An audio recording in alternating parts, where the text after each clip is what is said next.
Hello student. आज हम बात करेंगे एमपी बोर्ड क्लास 10th में सब्जेक्ट मैथमेटिक्स में जो आपके फरवरी 2024 में पेपर होने वाला है, उसमें जो इम्पोर्टेंट क्वेश्चन आने वाले हैं उसके बारे में डिस्कस करेंगे। तो आज हम सबसे पहले लेंगे चैप्टर नंबर फर्स्ट, जिसका नाम है रियल नंबर। ठीक है, तो ये बिल्कुल बोर्ड एग्जाम्स के लिए बहुत इंपॉर्टेंट क्वेश्चन है। तो आप चैनल में अगर नए हैं तो चैनल को सब्सक्राइब कर लें। ठीक है, तो हम पहले क्वेश्चन की बात करते हैं। पहला क्वेश्चन है HCF of 96 and 404 will be. तो हमको यहाँ पे बताना है 96 और 404 के बीच में एचसीएफ कितना होगा। तो आइए हम देखते हैं इसको कैसे सॉल्व करेंगे। तो सबसे पहले हम 96 को फैक्टराइज कर लेंगे। फैक्टराइज करने के लिए ये 96 पहले 2 से जाएगा तो 48 आएगा। फिर 48 को 2 से डिवाइड करेंगे तो 24 आएगा। इस तरीके से हम फैक्टराइज कर लेंगे और 404 को भी हम फैक्टराइज कर लेंगे। तो फैक्टराइज करने के बाद जो 96 की वैल्यू आएगी वो आएगी 2 into two into two into two into two into three, मतलब 2 की पावर 5 इंटू 3 की पावर 1। और 404 का क्या आएगा 2 की पावर 2 इंटू 101। ठीक है, फैक्टराइजेशन करना तो आप लोगों को आता ही होगा। तो अब एचसीएफ निकालना। तो एचसीएफ क्या होता है, जो दोनों में कॉमन हो। ठीक है, जो दोनों में कॉमन हो वो हमारा एचसीएफ होता है। या हम ऐसा कह सकते हैं कि जो दोनों नंबर में कॉमन हो और उसकी पावर जो सबसे कम हो। तो जैसे यहाँ पे हम देखेंगे इसकी पावर क्या है 2 की पावर 2 और 2 की पावर 5। तो इसमें सबसे कम पावर कौन सी है 2 की पावर 2 है। तो 2 की पावर 2 आ जाएगा। बाकी तो और कुछ कॉमन नहीं मिल रहा है, इसीलिए इसका जो एचसीएफ हो जाएगा वो क्या हो जाएगा 2 की पावर 2, यानी कि क्या हो जाएगा 4। तो इस तरीके से फर्स्ट वाले का जो हमारा आंसर आ जाएगा वो क्या आ जाएगा 4। अब पूछा H C F of 12 and 15 will be. तो 12 और 15 का अगर हमको एच सी एफ निकालना है तो सबसे पहले इसको क्या करना पड़ेगा, फैक्टराइज करना पड़ेगा। 2 की टेबल में आएगा 2 6 जा 12, 2 3 जा और 3 1 जा। ठीक है, ऐसे ये 15 किसकी टेबल में आएगा 3 से, तो 3 5 जा और 5 1 जा। ठीक है, इस तरीके से हम जब इसका एचसीएफ निकालेंगे तो एचसीएफ में हम जानते हैं कि जो दोनों के बीच में क्या हो कॉमन हो। तो 12 का क्या आ रहा है फैक्टराइजेशन हमारा आ रहा है 2 की पावर 2 इंटू थ्री। ठीक है, ऐसे ही 15 का क्या आ रहा है हमारा 3 इंटू 5। तो इसमें हम देख रहे हैं हमारा क्या कॉमन आ रहा है 3।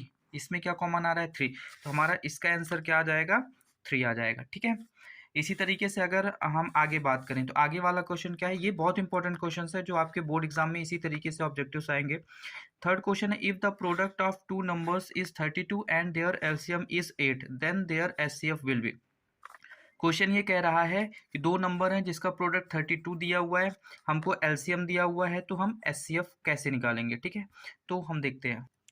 तो इसको सॉल्व करने के लिए हमारे पास फार्मूला होता है LCM into HCF equal to product of numbers. ठीक है, कौन से प्रोडक्ट दो नंबर जिनका एचसीएफ और एलसीएम हमने निकाला है। तो एलसीएम हमको दिया हुआ है 8, एचसीएफ हमको निकालना है और इन दोनों का प्रोडक्ट कितना दिया हुआ है 32। ठीक है, ये इधर मल्टीप्लाई है तो इधर जाके क्या हो जाएगा डिवाइड हो जाएगा। तो एचसीएफ दो नंबर क्या आ जाएगा 8 4 जा 32। तो हमारा एचसीएफ क्या आ गया 8 4 आ गया। ठीक है, तो थर्ड वाले का आंसर क्या हो जाएगा, तो इसका आंसर क्या होगा आपका 4 हो जाएगा। ठीक है, ये वाला क्वेश्चन था थर्ड नंबर। 4 नंबर क्वेश्चन क्या है एचसीएफ ऑफ 4 एंड 7। तो आपको दिख रहा है अगर 4 का हम निकालेंगे तो 2 इंटू टू आएगा और 7 का क्या आएगा 1 इंटू 7। तो दोनों में क्या कॉमन निकल रहा है, यहाँ पे अगर हम 1 लिख दें तो दोनों में क्या कॉमन निकल रहा है 1 कॉमन निकल। तो दोनों में 1 कॉमन निकल रहा है, इसलिए इसका एचसीएफ क्या हो जाएगा 1 हो जाएगा। ठीक है, अगला क्वेश्चन क्या है the ratio of LCM and HCF for the numbers 5 15 and 20 will be. तो एलसीएम और एचसीएफ का रेशियो निकालना है। तो सबसे पहले हम एलसीएम और एचसीएफ निकालेंगे। ठीक है, यहाँ पे 5 को फैक्टराइज करेंगे तो क्या आएगा 1 इंटू 5। 15 को फैक्टराइज करेंगे तो क्या आएगा 3 इंटू 5 और 20 को फैक्टराइज करेंगे तो क्या आएगा 2 इंटू टू इंटू 5। ठीक है, तो एलसीएम हम निकालेंगे तो एलसीएम क्या आ जाएगा, तो एलसीएम में हम जो कॉमन रहता है उसको एक बार लिखते हैं। ठीक है, और बाकी जो नंबर्स होती हैं बाकी जो बची हुई नंबर्स होती हैं उनको वैसे ही लिख लेते हैं। तो यहाँ पे 5 तीनों में कॉमन है तो हमने क्या लिख लिया 5। इसके बाद जो बच गई हैं उनको हम लिख लेंगे। तो 3 इंटू टू इंटू टू, इसको मल्टीप्लाई करेंगे तो कितना हो जाएगा 5 3 जा 15 2 जा 30 2 जा 60। तो कितना आ गया 60 आ गया। ठीक है, एचसीएफ निकालेंगे तो ऐसे में हमको पता है कि जो कॉमन आता है वही क्या हो जाता है हमारा एचसीएफ। तो इन तीनों को जब हमने फैक्टराइज किया तो इसमें कॉमन क्या है 5, तो ये 5 हो गया। ठीक है, अब दोनों का रेशियो पूछा है एलसीएम और एचसीएफ का रेशियो पूछा है। तो एलसीएम हमारा कितना था 60 अभी आया है और एचसीएफ कितना था 5 था, ठीक है। इसको हम 5 से डिवाइड करेंगे तो कितना आएगा 12, तो हमारा आंसर क्या आ जाएगा 12:1, ठीक है। आइए देखते हैं ऑप्शन में 12:1, ये डी नंबर है, 12:1 डी नंबर है, तो हमारा डी नंबर क्या हो जाएगा, आंसर हो जाएगा, ठीक है। आगे पूछा है which of the following is an irrational numbers, तो इनमें से इरेशनल नंबर कौन कौन सी ये बताना है। तो आपको पता है इरेशनल नंबर कौन सी होती हैं, जिनका फैक्टराइज नहीं कर सकते, या जो रूट के अंदर होती हैं, जिनको रूट से बाहर हम नहीं निकाल सकते हैं, ठीक है। या हम जो अभी हमने पढ़ा है कि जिसको पी अपॉन क्यू के फॉर्म में हम नहीं लिख सकते हैं, वो इरेशनल नंबर्स होती हैं, ठीक है।